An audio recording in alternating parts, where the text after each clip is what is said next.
world. And let us also say that among this crowd there's not a whiff of racism or anti-Semitism or hatred of other religious groups. We're people who are united against war. And it's interesting that on this side of the street are people who, many of us have been marching against the war in Iraq from before it started and always told the truth. What was going on. The anti-war movement told the truth. Colin Powell lied to the United Nations, was an architect of war. And I'm sure we agree that I'm a very hospitable person. I like to welcome refugees to Canada. I like to welcome war resistors to Canada. But Colin Powell is not welcome in my country. The media makes Colin Powell into some kind of a tragic hero.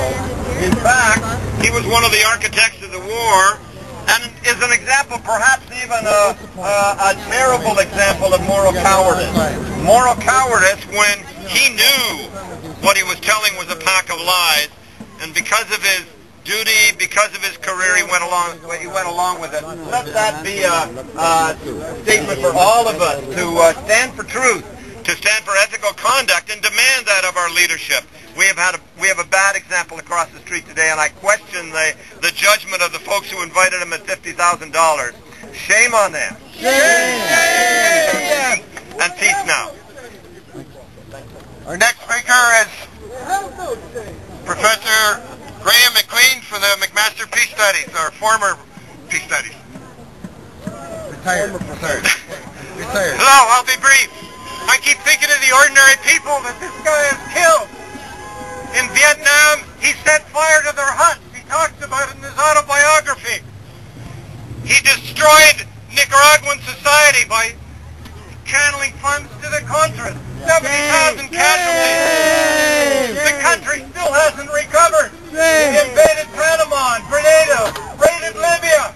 And in Iraq alone, he's helped kill over 1 million people. They call the water and the dove. What's an extremist kill? 2 or 3 million? The fact that this guy gets away with being called a dove or a moderate says something pretty awful about our political culture. How about us? This guy should be welcomed to Hamilton and the Barton Street Jail.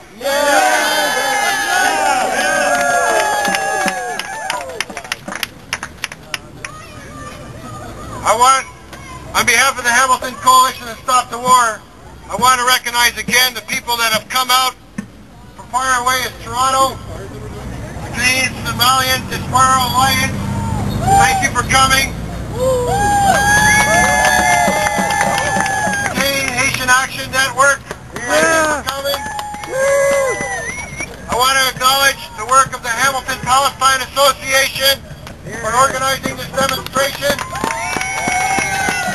I want to thank the brothers from the Hamilton Muslim Association for coming down to this demonstration.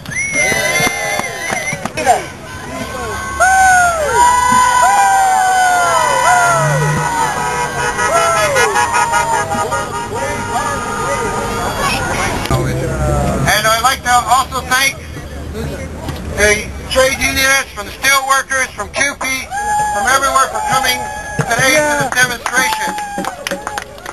We know that a lot of people have to go back to Toronto, and I want to thank you.